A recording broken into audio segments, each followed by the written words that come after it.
the Korean stuff, though. The other big thing, because this is actually something that we talked about on a show recently, you know, in regards to Hearts and Farts' character. I know we've...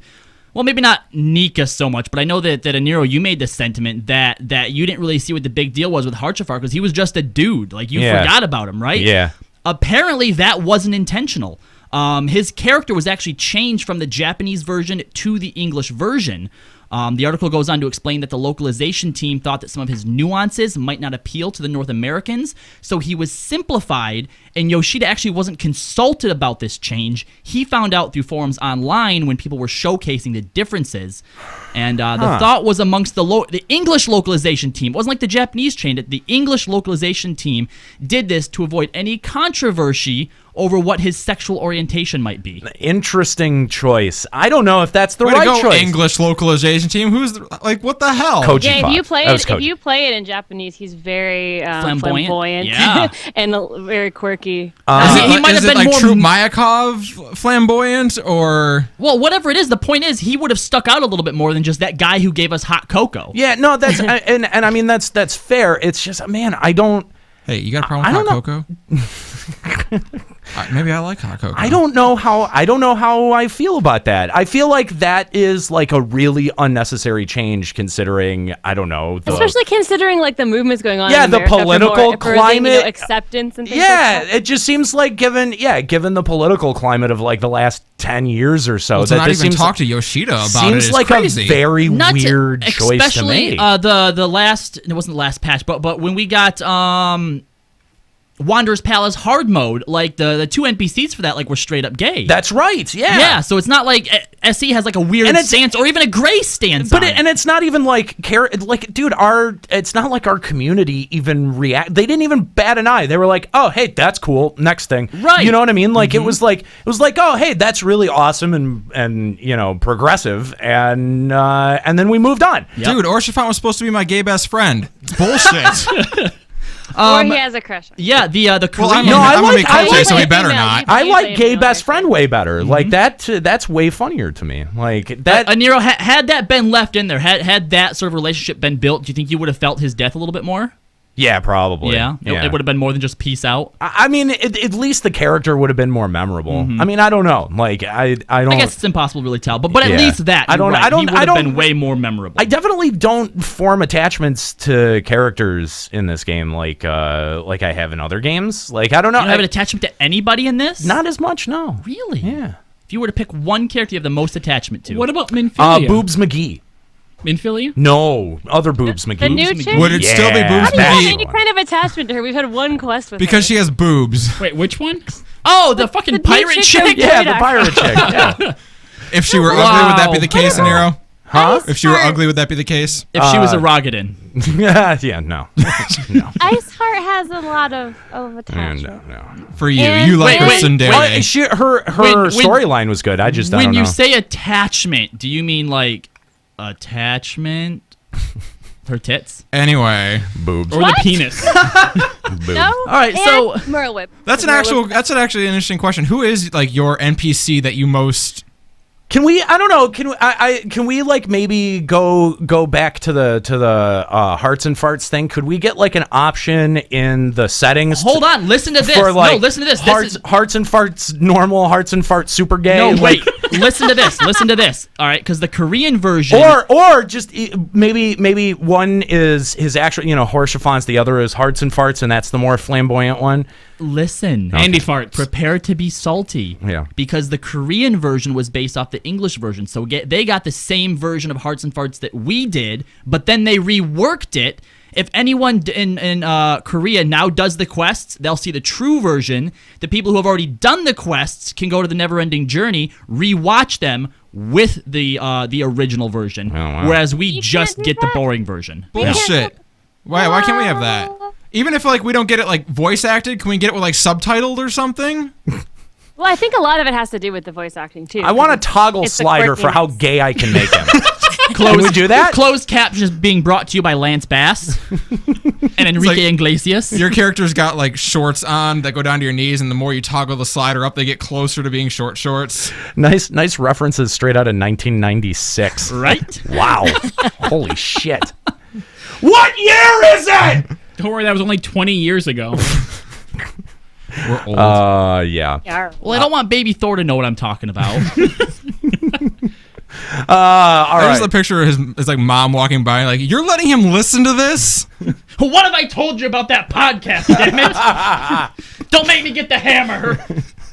Why would she get that? Because Thor. Oh, okay, I get it. That took a second. Yeah, that did take a second. I thought she was gonna like smash his computer Yeah, or no, something with like a ball peen I was, hammer. I was more thinking like Or she his was, knees. like going out to the garage to get a hammer to smash his skull in. Like, wow, that went dark I really hope quickly. Matt's still listening. Holy shit! Okay, You know, okay. Callow had that side to him. Guys. Who gives a shit about a baby? He's not a baby. He's a toddler. You made that point. Yeah, How do you find uses for these random ass drops? he's a big boy now. Like, when you heard that drop, why did you even keep that? Because he has this thing. The more obscure and harder it is to use a drop, the more determined he is to Challenge use it. accepted. Exactly. Oh, it's fantastic. That's part of the game. Please, someone connect techno with corn dogs. I have a drop for that. All right. So they were also asking about plans to introduce the ESO weapon upgrade item for exchange with what would it be? The clan logs. And they said that when they put that in, will actually be determined by how many people are clearing Thordan EX. No. When asked how many clan logs it will take, they said it's a secret. And It's a secret. It's a secret to everybody. It's Well, the- it takes 6 right now for a twine. It's going to be like 10 for a week. probably, yeah. That's like saying, it's like, hey, what'd you have for lunch today? It's a secret. Dude, I don't care that much. Patch 3.15 release is still aimed for mid-December before Christmas. So the We'll 26th. see. Oh, it's AIM, so now we're fucked. Oh Yeah. God. It's gonna be 2016. Yeah. It's gonna be after New Year. Ring in the new year with 3.15. Oh my God. Let's hope not. They've See been it now. gauging the player base's reaction and reception to the Diadem. They actually contradict themselves here. They say that a much higher percentage of players participated than was expected. So that's pretty cool. In fact, the emergency maintenance that we got on the 12th of November was actually to increase the number of Diadem instances. They predict that there will always be at least 5 digits worth of players in the Diadem. Wow. That seems like a lot, doesn't it? That does seem like a lot. Wow. 10K Yeah. plus at all times, huh? Yeah. Yep. I mean, and it also seems weird that we would have queued into an instance where there was no one. Well, I think that maybe Juxta kind of got the right idea there is because we went in as a group of 5. It like started us out in our own instance, right? Yeah. And then when other people were queuing, because they weren't full parties, it was able to drop them into There is also prior to there is us. also the duty finder weirdness, If so it that might be affected- could've matchmaking been, overall. yeah. So There will always be 5 digits worth of players in the Diadem, but You the know- first digit is 0. you know, there's Wow. good one. Yeah, I'm nice. impressed. That's good. Very good joke, Kyle. Thank you. Thank you. Good job. See, I didn't even look at like Juxta to acknowledge that. I was just like, let's go. Let's move it along. I know where this is going. But by the way, a couple of people in the chat here seem to be taking issue with my gay stereotyping joke, and I just want to be clear that I want a I want a slider so that we can affect Hearts and Farts' gayness, and the center point should be where his character was in Japanese, right? Like all the way. So you want to make him gayer than Yes, right. Like there should be options to make him gayer. Like you slide it farther to the right, and he shows up in assless chaps. And He lives in the snowy land. That's not appropriate. He's dedicated. He's and dedicated. yeah, that's right. Or even farther, and he shows up in a banana hammock and covered in glitter. Fashion over function. Come on. All right, so this was the tidbit that help they me. contradict themselves with a little bit later. Yoshida said that he was relieved on launch to see the drop rate of eye level 210 was where they expected it to be. Okay, so keep that one in mind. All right. He then goes on to say some interesting stuff. He says that the Diadem is not the type of content where we want to propose something. Since you can enjoy this with anyone, there aren't many restrictions. Within the community, we've seen some opinions that players on Gatherer classes should not have the ability to lot since they are doing their own thing, and this has been actively discussed. Rather than introducing a specification which doesn't allow people who don't participate in battle to lot items, we still think it's a good idea to allow everyone the opportunity. Instance dungeons in Final Fantasy XIV are sometimes discussed as having no freedom and just being a single pass. path, which is one reason you wouldn't see something like gathering elements in an instance dungeon, and perhaps one reason why it's seen as a problem in the Diadem. Based on optimizing clear methods, the roles are pretty clearly defined in each type of content for 14. However, this isn't the case in the Diadem. For players who felt like they were forced to play certain jobs or roles, this may offer some flexibility and the opportunity to discuss that with others. This is the idea behind the win currents at the start. If we get rid of them, I believe there will be more cases where players just immediately begin acting separately after entering. This limitation kind of provides a minimum amount of effort needed to work together. They plan on keeping the Diadem rules to a minimum and watching player feedback to plan their next moves. I mean, that's good. I think that those are all super encouraging statements. But I do like the openness of the system, that you kind of there's a lot of variables. Like, that's the thing that we were talking about on the last episode, was that there are so many variables involved. I mean, that is sort of like the defining feature of the system, is that it's pretty much RNG dependent. Yep, and it's the first time they've done something like that in the game, and what makes me the most hopeful is they do seem like their intent on changing this up as they go and letting it evolve in a very natural way. Yeah. It feels organic. Yeah, it does. So I don't know. I think that's all encouraging stuff. And that, what we have now is, it might be kind of boring, kind of repetitive.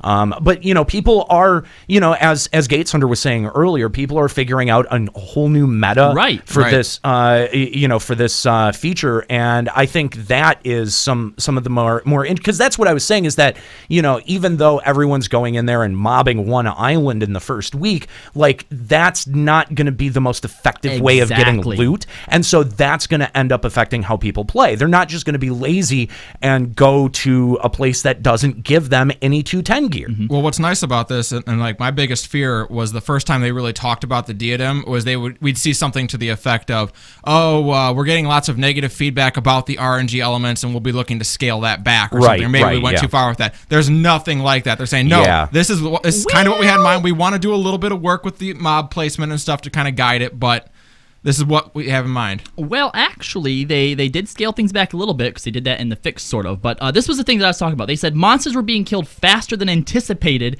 and gear was dropping too often.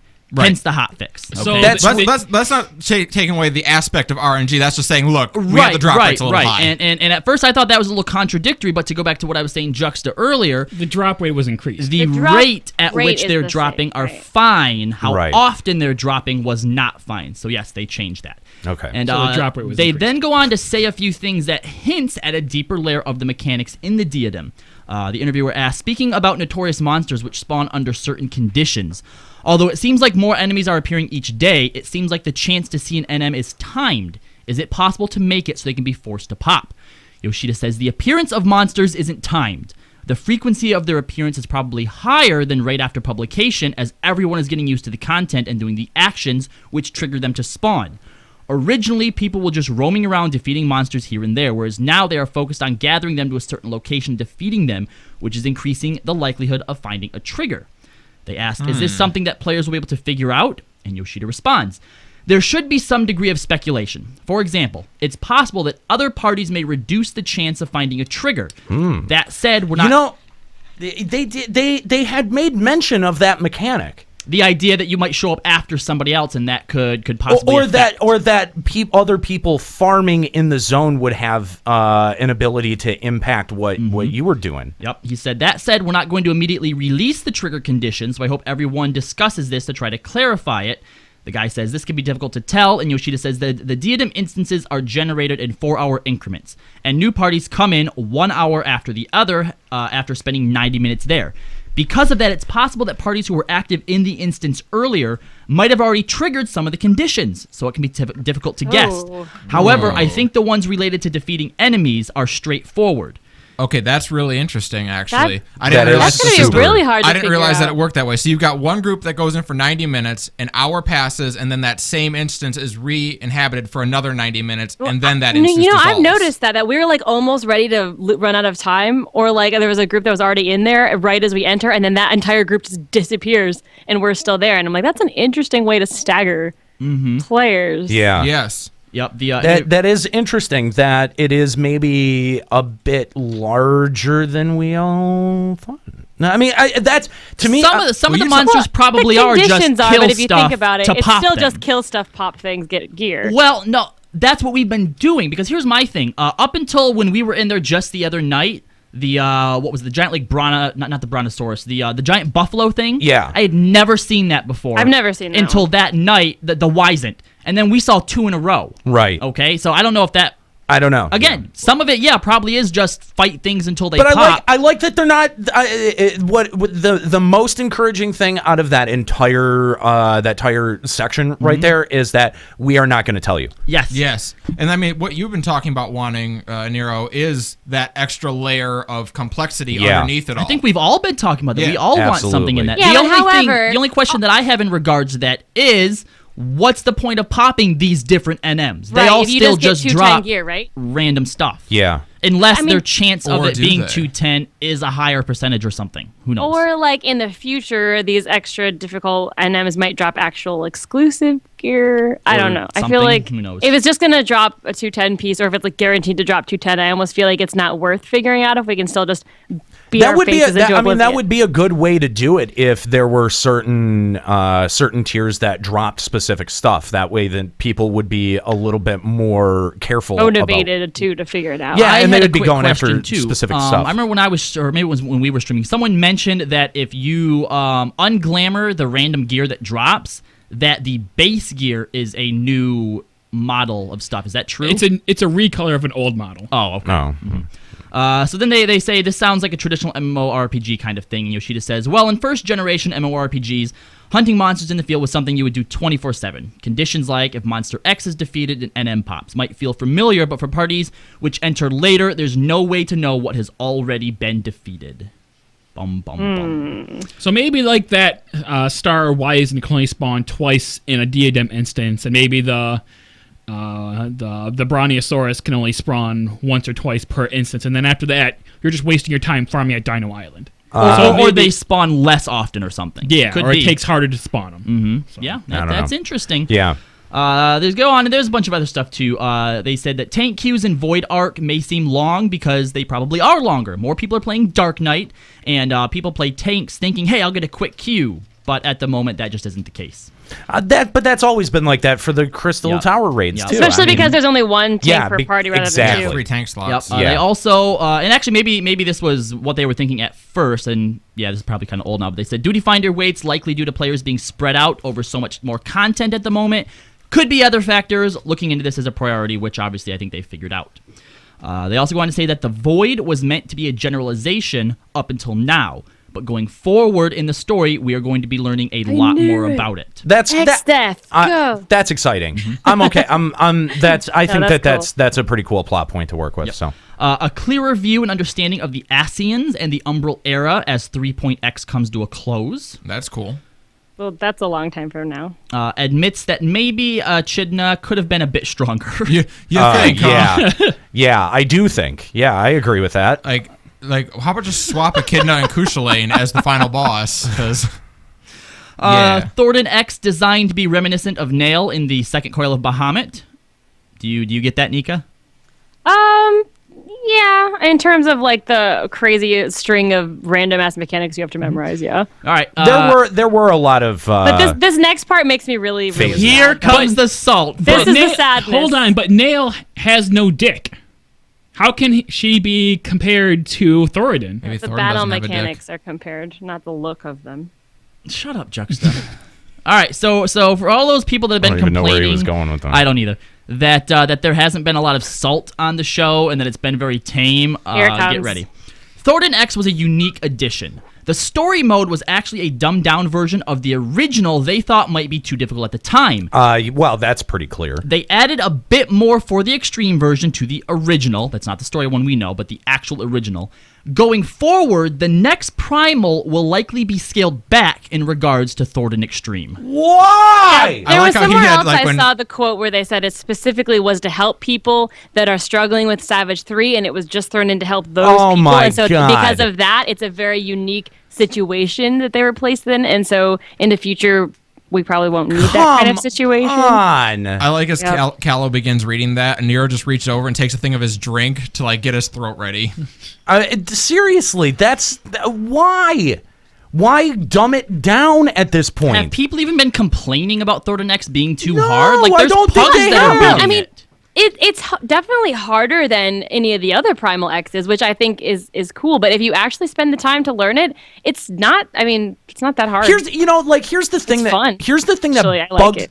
here's the thing that bugs the shit out of me, okay, is that, one of the first steps that they gave us in the Relic Quest was you had to beat all of the Primals. And, I mean, remember how much of stopping Black Titan was Titan for was people? a It was pain. pretty hard. and they for- didn't give a shit. And for I mean, a while, I- yes, exactly, that's what I'm Yeah, saying. For I a still while, they talk were about like, how- tough how it out, Surin- Nancy. Surin wasted like 18 hours of his 24-hour extra life beating Titan hard for his first relic. Like, that's Exactly. how hard it was. Why is there, okay, if, I think that Thordan EX should be something. Baseline? Yeah, like what the fuck, man?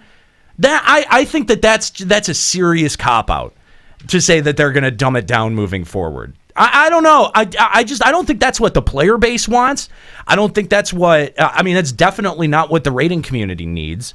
I mean, come on, man. Like, that's fucking lame. That's so lame. I just don't see any need for it at this point. Neither Like, do I. Tell us how you really feel. Yeah. Yeah. Especially Yeah, that because, joke is like- getting real funny every time you use it. And I was even honestly, they surprised made- about that, just because, there are. In fact, I was hearing of pug groups that cleared Thordan EX before Nika did. Possibly, since my group raids once per week. But regardless Are you of that, like- like, are you I like feel like slipping that little what was- blade in what- there? I know. Listen to I the sorry, excuse guys. mongering from Nika there. No, but the thing is that like the fact like they did all the mechanics. They say it's reminiscent of T9 or whatever else. But the thing is that regardless of how long it took people to progress and clear it or whatever, or how difficult they might think it is, the whole entire time the fight is actually fun. The mechanics are cool and they're interesting and fun to do. Nika. Whereas, no. Whereas, like in AS3, people are like, this is stupid and unnecessarily difficult. I'm face bashing and I'm getting burnt out. With Thordan, it's kind of like these are actually fun, even though it's hard. And once you learn it, it's a lot of fun. So why the fuck would you dumb it down at this point? Nika, you only raid once a week? They're going back to Well, DPS checks. Twice a week if we can, Why? because people have lives in my grade group. Oh, they have lives. Excuse us. Oh, wow. No? Did you hear the way she reluctantly took that bait too? She's like, "Oh, you motherfucker!" I mean, it's true though. Final exams, newborn babies. Oh, yeah. Oh, Excuse yeah. me. Real life, yeah. Yeah. All right. So this next part I thought was